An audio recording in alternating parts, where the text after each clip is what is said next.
Brother గారితో సహవాసం నాకు లాస్ట్ 2 ఇయర్స్ నుంచి ఉంది.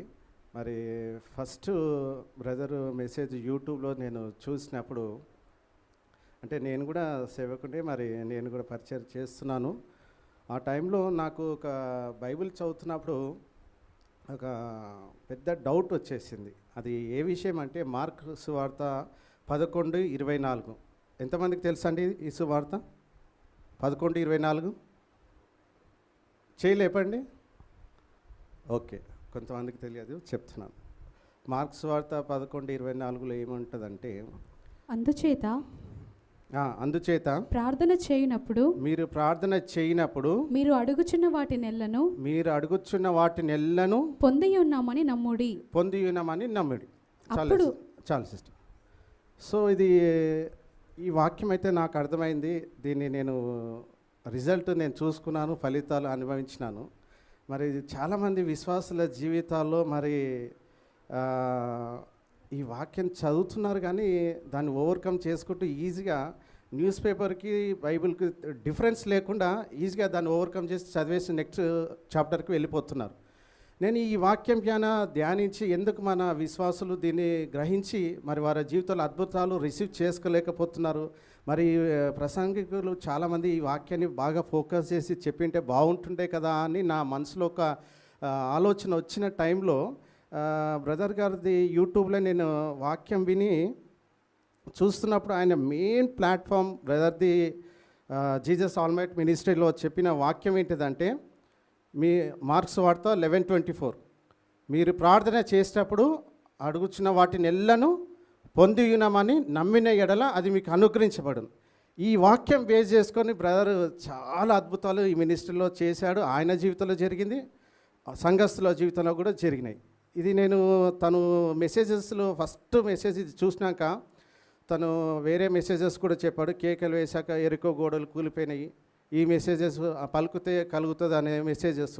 ఈ మెసేజెస్ రాత్రంతా నేను దాదాపు ఒక 20-30 టైమ్స్ చూశానండి. నైట్ 11 నుంచి మార్నింగ్ 5-6 టైమ్స్, 5-6 o'clock దాకా కూడా నేను దాదాపు 20-30 టైమ్స్ చూశాను.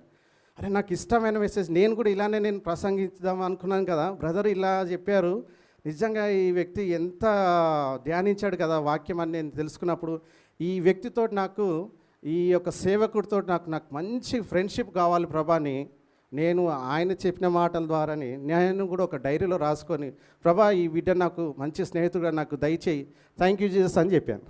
అంతే. కాకపోతే నేను డైరెక్ట్ వెళ్ళి ఆ బ్రదర్ని నెక్స్ట్ డేనే నేను కలవచ్చు, నాకు ఆస్కారం ఒక కనెక్షన్స్ ఉన్నాయి, కానీ నేను వెళ్ళకుండా సంథింగ్ ఏదో ఒక విధంగా నేను ఒక స్పెషల్గా ఆ వ్యక్తిని నేను కలవాలి అన్నప్పుడు దేవుడు అనుకోకుండా తనకి ఒక కారు గిఫ్ట్గా ఇచ్చారు బ్రదర్కి. అప్పుడు బ్రదర్కి కారు డ్రైవింగ్ తెలియదు. బ్రదర్ నేను మీకు నేర్పిస్తాను, నేను వస్తాను అనేసి ఆ బ్రదర్కి చెప్తే, ఓకే బ్రదర్ మీరు వచ్చేయండి అన్నాడు. ఆ విధంగా నేను ఆ బ్రదర్కి పరిచయం అయ్యి డైలీ మరి డ్రైవింగ్ చేయాలంటే దాదాపు 3 to 4 hours బ్రదర్తో సావాసం చేయాలి కదా అందరు. సో ఆ విధంగా నేను సావాసం చేశాను. చేసి అది రోజుకి ఎలా అయిపోయింది, చాలా రిలేషన్ పెరిగిపోయి ఒక రక్త సంబంధికుల కన్నా ఎక్కువ రిలేషన్ దేవుడితో మాకిద్దరికి దేవుడు కలిగించాడు.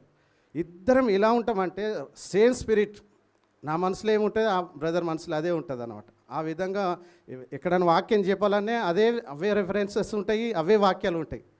దేవుడు నిజంగా ఎంత గొప్ప దేవుడు అంటే, సేమ్ స్పిరిట్ ఉన్న వాళ్ళని దేవుడు ఎట్లా కల్పించాడు. నిన్న మరి ఆశగల ప్రాణాన్ని దేవుడు తృప్తిపరుస్తాడు అంటే ఇది నిజమే అనిపించింది నాకైతే. మరి యెహోవాయందు సంతోషించము, ఆయన నీ యొక్క హృదయ వాంఛను తీరుస్తాడు అన్నాడు. మరి అదే విధంగా నేను సంతోషించాను. దేవుడు మరి నాకు ఎంతోమంది దైవజనులు ఉన్నారు, నేను ఏదైతే రాసుకొని అడుగుతానో ఆ దైవజనులు నాకు దేవుడు గిఫ్ట్గా ఇచ్చినాడు. మరి బ్రదర్ కూడా 3వ వ్యక్తి. మరి నిజంగా ఇది చాలా గొప్ప విషయము. మరి అన్నిటికంటే ముఖ్యంగా ఇప్పుడు ముఖ్యమైన విషయాలు ఏంటిదంటే, బ్రదర్తో కలిసినప్పుడు తర్వాత బ్రదరు చర్చ్ స్టార్ట్ చేయాలి, బ్రదర్ మనము చర్చ్ స్టార్ట్ చేయాలి అన్నప్పుడు మేము విశ్వాసంతో అడుగు ముందుకు వేసాము.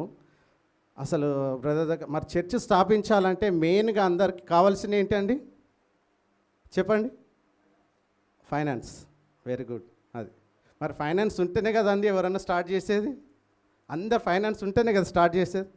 కానీ బ్రదర్ ఫైనాన్స్ లేకుండా స్టార్ట్ చేశారు.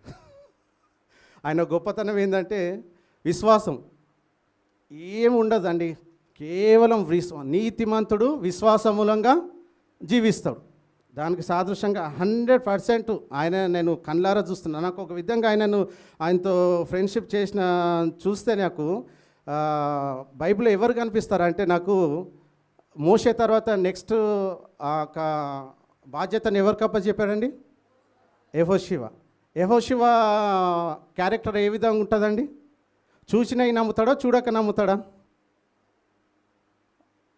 అన్నీ ఆయన చేసేటివన్నీ కూడా చూడకున్నవే నమ్ముతాడు అనమాట. ఐగుప్తు నుంచి వాళ్ళకి నడిపించినప్పుడు, ఇజ్రాయెల్ దేశం వాళ్ళకి ఇస్తానప్పుడు మరి 12 మందిని మోషే వారు పంపిస్తారు. పంపించినప్పుడు మోషే కాలేబు కూడా వెళ్తారు ఆ 12 మందిలో. మరి చూసొచ్చి వాళ్ళు రిజల్ట్ ఏమని చెప్పారంటే, 10 మంది ఏమో చెప్పినది చెడ్డ సమాచారం, 2 చెప్పింది మంచి సమాచారం. మరి నిజంగా అందులో ఫ్యాక్ట్ నిజాలు ఏంటిదంటే, 10 మంది చెప్పిందే ఫ్యాక్ట్, నిజం. 10 మంది చెప్పిందే నిజం. ఎందుకంటే వాళ్ళు చూసి వచ్చిందే చెప్పారు. వాళ్ళు ఆజానులు భావంలాకున్నారు, మనము మిడతల వాళ్ళే ఉన్నామని చెప్తున్నారు. వాళ్ళు చూసినట్టు ఎప్పుడని చెప్తే మరి అది తప్పవుతుందా అండి? డాక్టరు స్కాన్ చేస్తారండి, 4th స్టేజ్ క్యాన్సర్ ఉందని చెప్తారు, అది తప్ప? కిడ్నీ ఫెయిల్యూర్స్ అయినాయండి చెప్తారు డాక్టర్, తప్ప? లంగ్స్ ఫెయిల్ అయినాయని చెప్తారు, బ్రెయిన్ డ్యామేజ్ అని చెప్తారు, అది తప్ప? వాళ్ళు చెప్పేది సత్యమే, కానీ వాస్తవం మనం గ్రహించాలి. వాళ్ళు ఏది కూడా తప్పు చెప్పారు, మనం వాస్తవాన్ని గ్రహించాలి. మరి ఆ 10 మంది కూడా ఆ రోజు సత్యం చెప్పారు కానీ వాస్తవం చెప్పలేరు. వాస్తవం ఎవరికి తెలిసింది అంటే కాలేబు జాషువా వారికి తెచ్చింది. వాళ్ళు వచ్చి రిపోర్ట్ ఏమని చెప్పారు మోషే కంటే, మనం ఈజీగా ఇజ్రాయెల్ని దేశానికి వెళ్ళిపోతాము, వాళ్ళు చాలా మిడతల వాళ్ళే ఉన్నాము, మనమే ఆజానుభావాలకు ఉన్నాము అని చెప్తారనమాట. అప్పుడు ఏం చేస్తారంటే అందరూ రాళ్ళు తీసుకొని వాళ్ళ పైకి కొట్టనికి వెళ్ళేస్తారు. మరి ఈ సమాచారాన్ని దేవుడు ఏ విధంగా బైబిల్లో మీరు చూస్తే తెలుస్తుంది. సంఖ్యాకాండము 13వ అధ్యాయం 14వ అధ్యాయం మీరు చదివితే, చూసిన వాళ్ళనేమో దేవుడు ఆ 10 మెంబర్స్ వెళ్ళొచ్చారు కదా, వాళ్ళనేమో చెడ్డ సమాచారం అన్నాడు, చూడకుండా విశ్వాసంతో పలికిన వాళ్ళని మంచి సమాచారం అని చెప్తున్నాడు.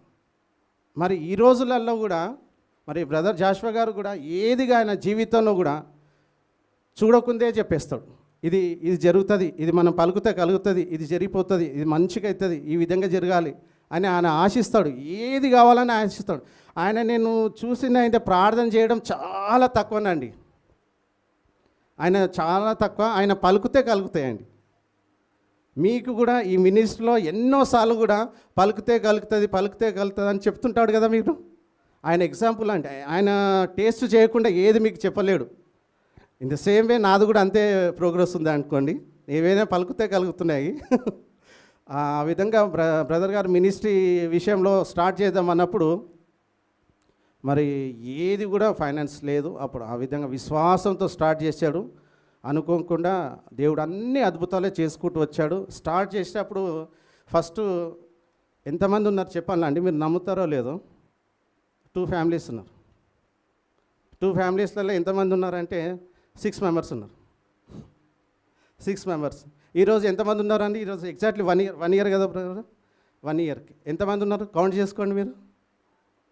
దాదాపు 70-75 మెంబర్స్ దాకా వచ్చారు.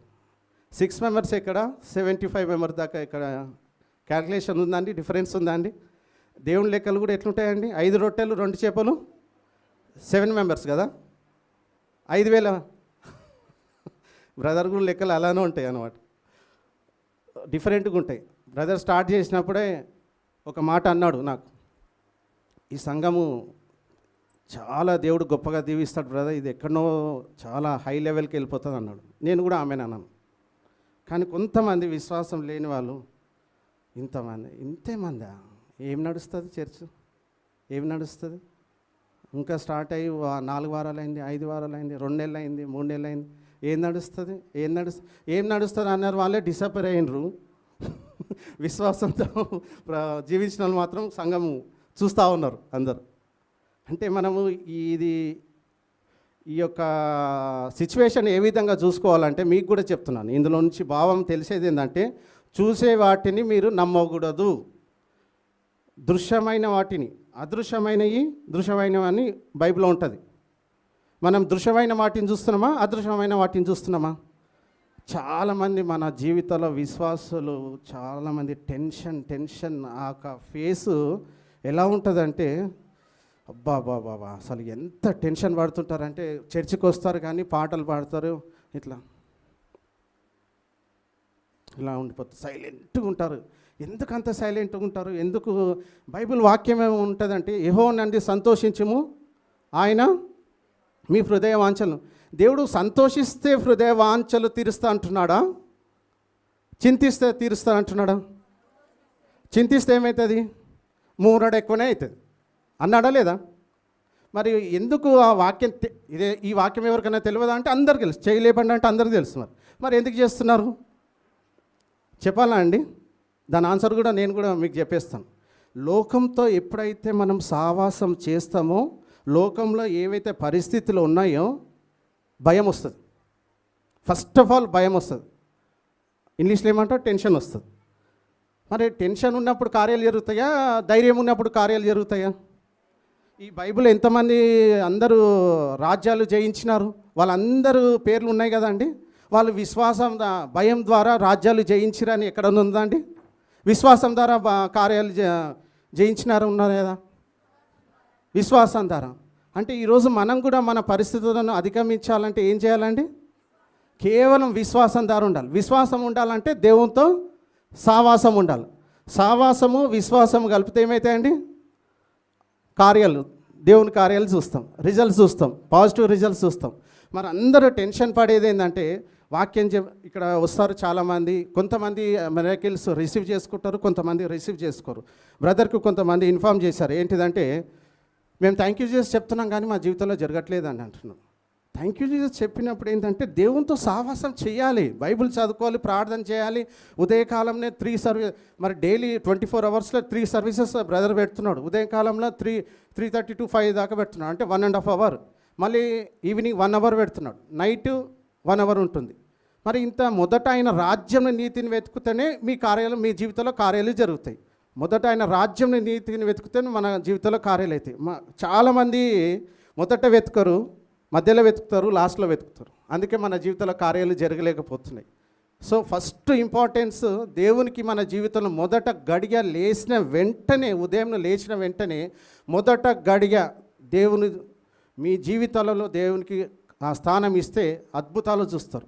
మొదటి గడియ, లాస్ట్ గడియ, మధ్యలో గడియ, మిడిల్ గడియ. సో ఈ 3 అవర్స్ మీరు దేవునికి అందరు తైతిస్తారు కానీ మా జీవితంలో కొంతమందికి జరగట్లేవు అని అంటున్నారు. దేవుడు ఫైనాన్సే కాదండి, తైతే అడగలేడు అండి, మీ సమయాన్ని కూడా అడిగాను, అంటే మీ హృదయం ఇవ్వమని అంటున్నాడు. సో దేవుడు మీ యొక్క హృదయంని దేవునికి ఇస్తే దేవుడు అనేకమైన అద్భుతాలు జరిగిస్తాడు. సో ఉదయం దేవుని సన్నిధిలో మీరు సమయం గడిపినప్పుడు మీ జీవితంలో అనేకమైన మేలు జరుగుతాయి. ఆ రోజు మీకు ఒక కాన్ఫిడెన్స్ వస్తుంది. ఆ కాన్ఫిడెన్సే మీ జీవితంలో కార్యాలు చూపిస్తాడు. సో ఇంట్లో మన జీవితాల్లో ఎంతోమందికి కూడా కష్టాలు, బాధలు, వేదనలు, బ్లడ్ రిలేషన్స్లో ఎంతో మనస్పర్ధలు ఉంటాయి, ఎన్నో ప్రాబ్లమ్స్ ఉంటాయి. కానీ మనము వీళ్ళు ఇలా చేస్తున్నారండి, వాళ్ళు అలా చేస్తున్నారు అని అంటారు. మన నైబర్స్ తోటి కూడా మనము కొన్ని పరిస్థితుల్లో వాళ్ళు ఇలా చేశారని మేము మాట్లాడమని అంటారు. కానీ నువ్వు ఎప్పుడైతే దేవుని ఆచరిస్తున్నావో, దేవుని ఒక మాటలు నీ హృదయంలో ఉంటాయో, ఆ విధంగా నువ్వు నడుచుకున్నప్పుడు మీ జీవితంలో అనేకమైన అద్భుతాలు జరుగుతాయి. మరి మనం అందరం కూడా క్షమించాలి, ప్రేమించాలని దేవుడు వాక్యం చెప్తుంది కదా, అందరికి తెలుసు కదా అండి. దేవునికి ఎవరికైనా టిట్ ఫర్ టాట్ చేయండి. మీకు ఎవరైనా హాని చేస్తే మాత్రం వాళ్ళ అంతు చూడండి అని ఎక్కడైనా బైబిల్లో చెప్పాడండి? మిమ్మల్ని కష్టాలు పెట్టిన వాళ్ళని ఏమన్నామన్నాడు దేవుడు? మీ శత్రువులను క్షమించమన్నాడు. నా జీవితంలో కూడా కొన్ని సంఘటనలు చెప్తా చూడండి. శత్రువులను క్షమించమంటే చాలా కష్టపడి దేవునితో సావాసం చేసి క్షమించానండి. నెక్స్ట్ లైన్లో ఏముందనంటే ఆయనను ప్రేమించమన్నాడు. ఇది మరీ కష్టంగా ఉంది. మరి ఇంకో 3rd లైన్లోకి వచ్చేస్తే వాళ్ళని దీవించమన్నాడండి.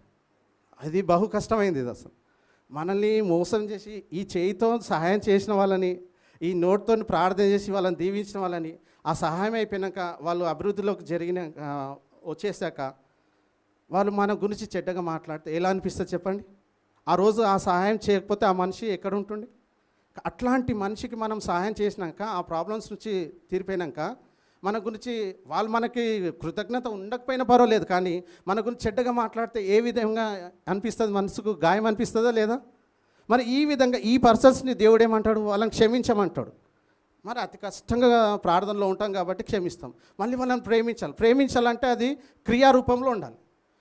ఒక భార్య భర్తల రిలేషన్షిప్లో మరి మా భర్త నాకు చాలా మంచివాడండి, నన్ను ఎంతగానో ప్రేమిస్తున్నాడు అనండి. ప్రూఫ్ ఏంటి? భార్య చెప్తుంది భర్త గురించి, ప్రూఫ్ చెప్పమన. మరి ప్రేమిస్తున్నా అంటుంది. ఏ విధంగా ప్రేమిస్తున్నాడు అని అడిగితే ఆమె క్రియ చెప్తుంది.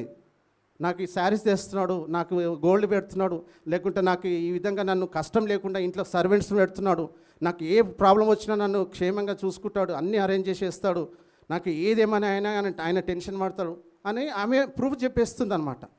మరి ప్రూఫ్ చెప్తే దానికి ప్రేమించినట్లనే కదండి.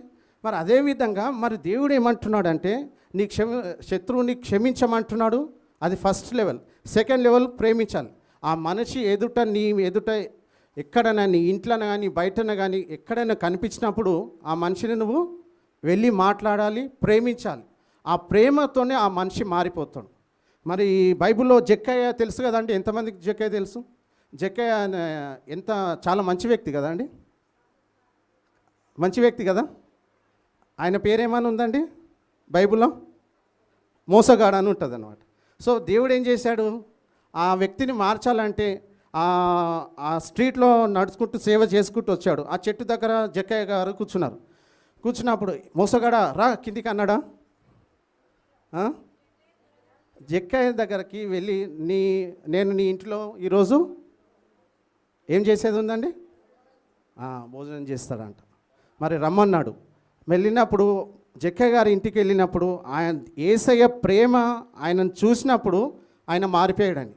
కానీ ఆయన ఇంట్లోకి వచ్చాక పక్కకి వెళ్ళి మీరు అందరు లోపలికి వెళ్ళండి, నేను ఈయన క్లాస్ తీసుకోవాలనేసి ఆయన క్లాస్ తీసుకున్నాడండి. బైబిల్ ఎక్కడైనా ఉందండి? ఒక మనిషి మారాలంటే ప్రేమించాలి. ప్రేమ ద్వారానే జయిస్తారు. అంతే క్లాస్ బీక్తే ఏదో మాటలు చెప్పేసి ప్రార్థన చేసి ఇవన్నీ కాదండి. ఫస్ట్ ఆఫ్ ఆల్ దేవుడు చెప్పిన మాట ఒక మనిషిని క్షమించాలి, ప్రేమించాలి, అన్నిటికీ మించి దీవించాలి. ఇది నేను కూడా చేశాను, అద్భుతాలు చూశాను. అప్పుడు నాకు ఆరోగ్యం ఉంది, సమృద్ధి ఉంది, ఐశ్వర్యం ఇస్తున్నాడు, అన్నీ జరుగుతున్నాయి. మనల్ని తిట్టుకున్న వాళ్ళకి ఆందోళన ఉంటుంది. మళ్ళీ నేనే వెళ్ళి వాళ్ళకి ప్రేయర్ చేస్తాను. దేవుడు ఎంత విచిత్రంగా చేస్తున్నాడు చూడండి అసలు కార్యాలు. అందుకే ఒక మనిషిని మార్చాలంటే ఏదో చేసి ఏదో తలకిందులు చేసి ఉపవాసాలు చేసి ఏది చేయకండి. ఆ మనిషిని తిరిగి మీరు ప్రేమించాలి, దీవించాలి, క్షమించాలి. అప్పుడే వాళ్ళు మారిపోతారు. తద్వారా వాళ్ళు మారు మనసే కాదు కానీ మీ జీవితాల్లో కూడా దేవుడు అద్భుతాలు ఆశ్చర్యక్రియలు చేస్తాడు. ఈ విషయంగా ఎగ్జాంపుల్ చేసుకోవాలంటే బ్రదర్ కూడా కొంతమంది యాంటీగా ప్రవర్తిస్తారు, స్టిల్ ఇప్పుడు కూడా ఉంటారు. నేను చూసి ఆశ్చర్యపోతుంటాను. ఇక్కడ నియరెస్ట్ ఉన్నారు, వాళ్ళని ఎన్నో మాటలు అంటుంటారు బ్రదర్ని. ఒక్క మాట కూడా సిస్టర్ గారు బ్రదర్ గారు తిరిగి ఒక్క మాట అన్నారు. వాళ్ళని నేను అడిగినప్పుడు వాళ్ళు ఒక్కటే చెప్పారు, నేను నోరు మూసుకుంటే దేవుడు నోరు తెరుస్తాడు. ఎంత మంచి మాట అండి. నేను నోరు మూసుకుంటే దేవుడు చూసుకుంటాడు అన్నట్టు. చూసుకున్నాడు కూడా చాలామంది వాళ్ళ జీవితంలో. సికింద్రాబాద్ రైల్వే స్టేషన్లో కూడా ఒక బ్రదర్ ఒక చిన్న షాపింగ్కి వెళ్తే ఒక రోడ్ పైన ఒక వ్యక్తి ఏదో అన్నాడు. బ్రదర్ ఒక్క మాట కూడా అనలేడండి, రివర్స్ తెరిచి ఒక్క మాట కూడా అనలేదు. నెక్స్ట్ ఫ్యూ డేస్ ఆయన షాప్ మొత్తం క్లోజ్ ఉంది. ఆయనకి ఎంత లాస్ జరిగిందండి. మరి ఈయన సేవకుని కూడా నా నోట్ల అభిషేకం ఉంది, నువ్వు ఇట్లా అంటే నేను ఇట్లా అనేస్తే ఆ కార్యాలు జరిగిపోతాయని ఆయనకు తెలుసు కదా, అభిషేకం ఉంది కదా, నెగిటివ్ పలకొచ్చు కదా, ఆయన పైన పలకలేడు. క్షమించాడు, దేవుడు చూసుకున్నాడు. ఆయన నోరు పూసుకుంటే దేవుడు నోరు తెరుస్తాడు. అందుకే యుద్ధం యెహోవాది అన్నప్పుడు మీరు ఎంటర్ కాకూడదండి. అసలు మన ఇంట్లో కానీ బయట కానీ మన ఇంట్లో వాళ్ళు ఎవరికైనా కానీ వాళ్ళు మీకు నెగటివ్ మాట్లాడారంటే ఒక్క మాట కూడా మీరు నోరు తెరిచి మాట్లాడొద్దు. మీరు ఆల్వేస్ పాజిటివ్గా మాట్లాడే. మీ ఇంట్లో మీ పిల్లలు కానీ మీ భర్త కానీ భార్య కానీ ఎవరైనా మీ నైబర్స్ కానీ మీ బంధువులు మిత్రులు కానీ మీకు ఏదైనా యాంటీగా ప్రవర్తిస్తే మాత్రము ఫస్ట్ ఆఫ్ ఆల్ వాళ్ళని క్షమించాలి, దీవించాలి, పాజిటివ్గా మాట్లాడాలి. మీరు ఫస్ట్ ఆఫ్ ఆల్ నోరు మూసుకోవాలి. వాళ్ళు యాంటీగా మీరు ఆన్సర్స్ చెప్పకూడదు. అప్పుడు మీ జీవితంలో అద్భుతాలు జరుగుతాయి. నేను థ్యాంక్ యూ చేసి ఎందుకు జరుపుతున్నానంటే థ్యాంక్ యూ చేసి చెప్తే కూడా జరగట్లేవండి అని అంటున్నారు కదా, దాని గురించి నేను ఈ భావం చెప్పవలసి వస్తుంది అనమాట. సో వాళ్ళ జీవితాలు ఇవైతే ఎప్పుడైతే వాళ్ళని క్షమిస్తూ, అంటే దేవుని మాటకు మొదట ఆయన రాజ్యం నీతిని వెతకాలి. అప్పుడు వెతుకుతున్నప్పుడు బ్రదర్ గారు ఏం చేస్తున్నారు, 3 సర్వీసెస్ పెడుతున్నారు మనకి ఈ మినిస్ట్రీలు అందరికీ. సో ఆ మెసేజెస్ మీరు వింటున్నారంటే అప్పుడు ఆ వాక్యం వింటారు.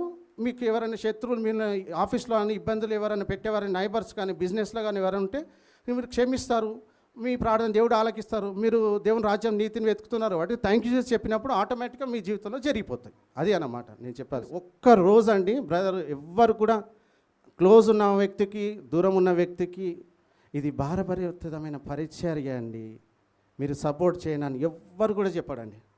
బ్రదర్ చెప్పేది ఈజీ పరిచర్య అంటాడు, మరి వేరే వాళ్ళేమో భారభరితమైన పరిచయం, మీ హృదయం ప్రేరేపించిన కొలది అని అంటారు. ఇక్కడ ప్రేరేపించేది ఏం లేదు, దేవునికి బ్రదర్కి హెవెన్ నుంచి వస్తాయి డైరెక్ట్. ఆయన గుండె ధైర్యం ఏంటి అంటే ఆయన ఇంకెవరున్నారో తెలుసా, చెప్పాలా అండి? ఎవరున్నారండి? అది సైన్యంలోకి అధిపతి అయిన యెహోవా. ఆయన ఎవ్వరు కూడా పట్టించుకోడు. కామన్ పర్సన్కి అదే మర్యాద ఇస్తాడు. ఎంత ఉన్నతమైన వ్యక్తి అయినా కూడా, ధనికమైన వ్యక్తి కూడా అదే మర్యాద ఇస్తాడు. చెట్టు కింద ఉన్న వాళ్ళని ప్రేయర్ చేస్తే మా ఇంటికి వచ్చి ప్రార్థన చేయంటే వాళ్ళ ఇంట్లో పెడతాడు ప్రేయరు. ధనికమైన ఉన్న వాళ్ళ ఇంట్లో కూడా ప్రేయర్ పెట్టమంటే పెడతాడు. వాళ్ళు కానుకలు ఇచ్చినా వెళ్తాడు, ఇవ్వకుండా వెళ్తాడు. ఆయన అండ దండ అంతా కూడా ఏంటిదో తెలుసా అండి, దేవుడే. ఆయన వాక్యం ఒకటి పట్టుకున్నాడండి, అది నాకు తెలుసు. మనుషులను నమ్ముకున్న కంటే, మనుషులను రాజులను నమ్ముకున్న కంటే యెహోవాను ఆశ్రయించటమే. యెహోవాను ఆశ్రయించిన వారికి ఏ మేలు కూడా కొద్దిగా ఉండదు. నాకు బ్రదర్ జీవితంలో అన్ని మేలులే అండి. అందరూ ఏమంటారండి, యెహోవా నా కాపరి తెలుసు కదా, ఎన్నులు ఉందండి అది, ఏ కీర్తనలో ఉంది? 23వ కీర్తన ఫస్ట్ వచనమా సెకండ్దా? యెహోవా నా కాపరి. బ్రదర్ అది పట్టుకోడండి, అస్సలు పట్టుకోడు.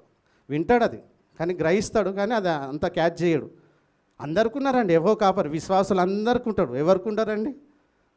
యెహోవా కాపరి నా కాపరి అనేది అందరికీ తెలుసు. ఇంట్లో వాక్యాలు కూడా ఉంటాయి, కానీ ఆయన పట్టుకునేది బాగా పట్టుకున్న వాక్యము 6వ వచనం పట్టుకుంటాడని. ఏదది చెప్పండి? కృపాక్షేములే నా వెంట వచ్చిన కాక. అందుకే మార్నింగ్, ఎర్లీ మార్నింగ్ మీరు గ్రహిస్తారో లేదో ప్రేయర్లా ఆయన పలుకుతాడు, ఆయన జీవితంలో జరుగుతుంది, పలికిన వాళ్ళ జీవితంలో కూడా జరుగుతుంది. సో ఈ విధంగా నేను గ్రహించాను ఆయనకు మిరాకిల్స్ ఎట్లా జరుగుతున్నాయి అనేది. కృపాక్షేములే నా వెంట వచ్చినాను ఎప్పుడు అంటూ ఉంటాడు. ఈ మినిస్ట్రీలో స్టార్టింగ్ మొదలుపెట్టినప్పుడు ఈ ఇన్స్ట్రుమెంట్స్ ఇవన్నీ కూడా అండి, మీరు అనుకుంటారేమో కానీ ఇవి ఆర్డినరీ ఇన్స్ట్రుమెంట్స్ కావు, అన్నీ బ్రాండెడ్ హై క్వాలిటీ. మొత్తం దాదాపు ఆల్మోస్ట్ 25 lakhs ప్రాపర్టీ అండి ఇది మొత్తం. అసలు స్టార్ట్ చేసినప్పుడు నిల్లు ఎంత ఉండే అండి, 20-30,000 స్టార్టింగ్లో ఉన్నట్టుంది. ఇప్పుడు ఈ మినిస్ట్రీ ఇన్స్ట్రుమెంట్స్, కెమెరాలు, ఇవి వైర్లు, సౌండ్ బాక్సెస్ మొత్తం 25 lakhs అండి.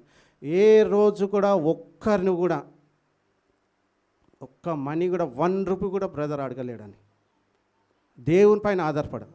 అది నెక్స్ట్ వీక్ ఈ సౌండ్ బాగాలేదు, ఇది ఇక్కడ ఈ వైర్ బాగాలేదు, ఇది కావాలనేసి ఆయన మనసులో ఏమనుకుంటాడు, నెక్స్ట్ వీక్ ఇది నన్ను తెచ్చుకోవాలి బ్రదర్ ఇది అని అంటాడు. అంతే, నెక్స్ట్ వీక్ అది వచ్చేస్తుంది. అది ఎంత ఉంటుంది అంటే 1,50,000 అట్లా అంటారు అంతే. ఏదైతే అంటే 10 రూపీస్ అన్నట్లని చెప్పేస్తాడండి బ్రదర్. అది మరి ఉన్నాయా బ్రదర్ అంటే వచ్చేస్తాయి అన్నట్టు. ఇది రెంట్ హాల్ ఉంటుంది, మరి ఆన్లైన్ ప్రేయర్ ఉంటుంది.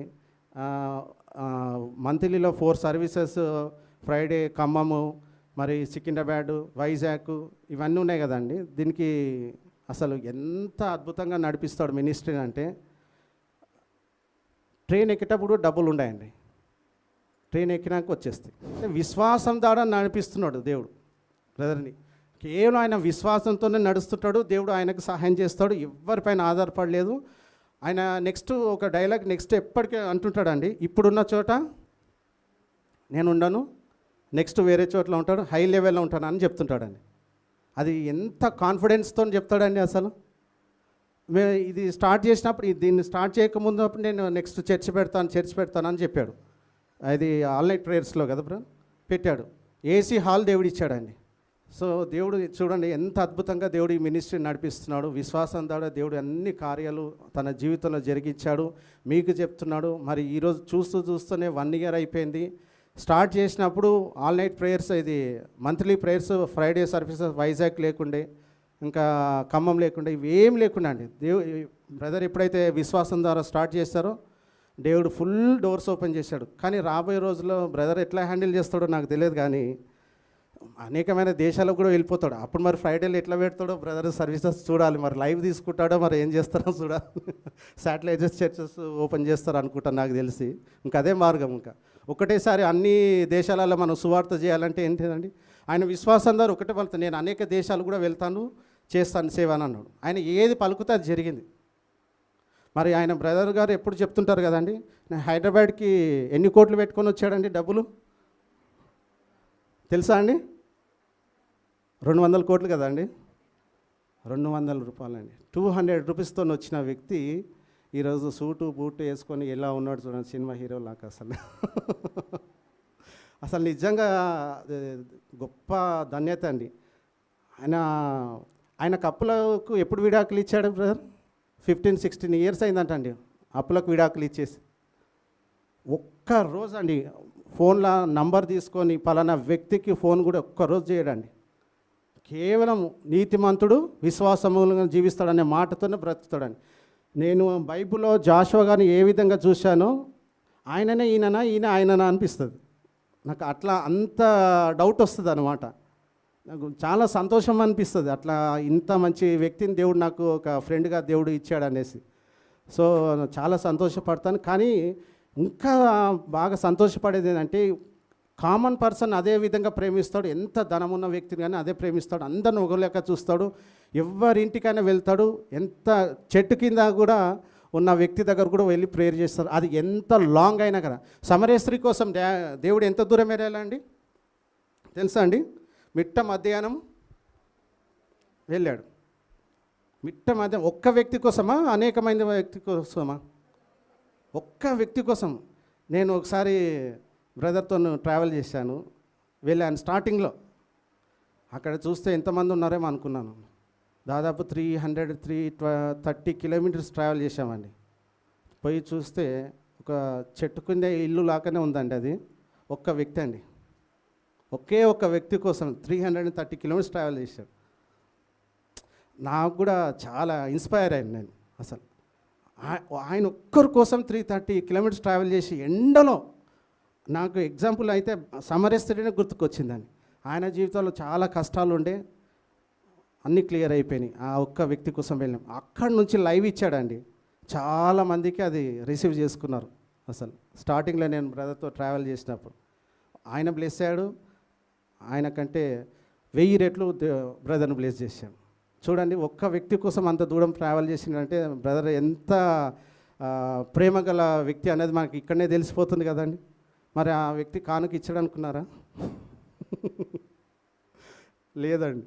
దేవుడు ఆయన జీవితంలో అసలు అవన్నీ పట్టించుకోడు అసలు బ్రదర్. నాకు దేవుడు ఇస్తాడని చెప్తాను. విచిత్రం ఏంటంటే వెళ్తుంటేనే ఆయన కానుకొని వచ్చింది కదా బ్రదర్ ఆ రోజు. సో దేవుడు ఈ విధంగా చాలా అద్భుతాలు ఆయన జీవితంలో చేశాడు మినిస్ట్రీ విషయంలో. మరి ముఖ్యంగా ఇంకా చాలా ఒక సీక్రెట్ చెప్తాను. వాళ్ళు వేసుకున్న బట్టలు ఎక్కడి నుంచి వస్తాయి తెలుసా అండి? అసలు ఒక్కసారి కూడా వాళ్ళు షాపింగ్కి వెళ్ళారు. షాపింగ్కి వెళ్ళాలంటే వేరే వాళ్ళు వచ్చి వాళ్ళని షాపింగ్కి తీసుకెళ్తే తప్ప వాళ్ళు వెళ్ళరు. అన్నీ వాళ్ళ కాలకాడికి వచ్చేస్తాయి. ఎక్సెప్ట్ కూరగాయలు తప్ప వాళ్ళు వెళ్ళరు కదా బ్రదర్. వెజిటేబుల్ మార్కెట్ తప్ప వెళ్ళరు, డీమార్ట్కి తప్ప. అవి ఇంట్లో సరుకులు కదా తెచ్చుకుంటారు అంతే. అని వాళ్ళు ఏవి కూడా అండి, వాళ్ళు బయటికి వెళ్ళి షాపింగ్ అనేది అసలు నేను చూసిన ఈ 2 yearsలో మాత్రము షాపింగ్ వెళ్ళాలంటే ఎవరైనా వచ్చి గిఫ్ట్ తీసుకేసి మీకు గిఫ్ట్ ఇస్తున్నానని ఇట్లా షాపింగ్కి వెళ్దామంటే వాళ్ళు ఆ విధంగా వాళ్ళు వెళ్తారు. కానీ 99% వాళ్ళకి సిస్టర్ శారీసే కానీ బ్రదర్కి బట్టలే కానీ వాళ్ళ కాళ్ళ దగ్గరకు వచ్చేస్తాయి. ఇది నేను లైవ్ నా కళ్ళతోనే నా చెవులతోనే నేను చూసిన. ఆ విధంగా ఏ విధంగా వస్తున్నాయంటే కృపాక్షేమంలో నా వెంట వస్తున్నాయి బ్రదర్ అని అంటాడు. నేను పలుకుతాను కదా అవుతున్నాయి అని అంటాడు. నిజంగా ఎంత ధన్యత కదండి అసలు. మరి వేరే వాళ్ళు ఎవరన్నా ప్రార్థన అది రోగుల కోసం ప్రార్థన చేసినప్పుడు వాళ్ళు దాదాపు బ్రదర్ మాకు ఇట్లా ఉందండి, మాకు అట్లా ఉందండి అని వాళ్ళు 45 మినిట్స్ మాట్లాడతారండి. బ్రదర్ ఒక్కటే మాట ఇస్తాడు, ప్రార్థన చేసినాం కదమ్మా జరిగిపోతుంది, మీరు నెగటివ్ మాట్లాడకండి, అంతే. అదొక్కటే చెప్పేస్తాడు. వాళ్ళు 45 మినిట్స్ చెప్తే బ్రదర్ 30 సెకండ్స్ మాట్లాడి ఫోన్ పెట్టేస్తాడు. వాళ్ళ మాటలు వింటాడు, కానీ దేవుడు వాళ్ళను మీరు ధైర్యంగా ఉండండి అమ్మా, మీరు బలంగా ఉండండి అమ్మా, మీరు ప్రార్థన చేయండి, ఇవన్నీ ఏం మాట్లాడరు. జస్ట్ ఒక మాట పలుకుతాడు, అంటే అయిపోయిందమ్మా దేవుడు చేసేస్తాడు అంటారు. మళ్ళీ నెక్స్ట్ డే 24 అవర్స్లో మెరాకిల్ జరుగుతుంది, వాళ్ళు సాక్ష్యం పంచుకుంటారు. ఎంత అంటే వాక్యంలో ఎంత గట్టిగా పట్టుకుంటే, ఎంత కాన్ఫిడెన్స్ లెవెల్లో ఉంటే దేవుడు ఆ విధంగా ఆయనను వాడుకుంటున్నాడు. కానీ ఇంత మంచి దైవజనుడు మనకి ఇచ్చాడంటే మనకి ఎంత ధన్యత. నేను ఇవన్నీ ఎందుకు ఆయన గురించి చెప్తున్నానంటే, మీరు కూడా ఈ సాక్ష్యాన్ని బట్టి మీరు కూడా విశ్వాసంలో బలపడాలి అని నేను చెప్తున్నాను. అందుకోసమని ఈ మినిస్ట్రీ ఎట్లా కొనసాగించింది, ఏ విధంగా సరిహద్దులను దేవుడు విశాలపరిచాడు. 6 మందితో ఉన్న వ్యక్తితో ఈరోజు దేవుడు ఇంత సరిహద్దులను విశాలపరిచాడంటే ఇది ఎంత ధన్యత కదండి. నిజంగా గొప్ప కార్యం దేవుడు ఈ మినిస్ట్రీలో 1 ఇయర్కి ఇంత రిజల్ట్ తీసుకొచ్చాడంటే, రాబోయే రోజుల్లో బ్రదర్కి చాలా పెద్ద ఆశ ఉందండి. చర్చ్ 6 ఎకర్స్ 7 ఎకర్స్ అని ఉంది, అది అతి త్వరలో నెరవేరిపోతుంది. ఆయన పలుకుతున్నాడు, అది అయిపోతుంది. అది త్వరలో మీరు కూడా చూస్తారు. ఈరోజు నేను చెప్పిన మాటలు కూడా మీరు రికార్డ్ చేసుకొని పెట్టుకోండి, అతి త్వరలో మళ్ళీ ఆ కార్యాలు మీరే చూస్తారన్నమాట.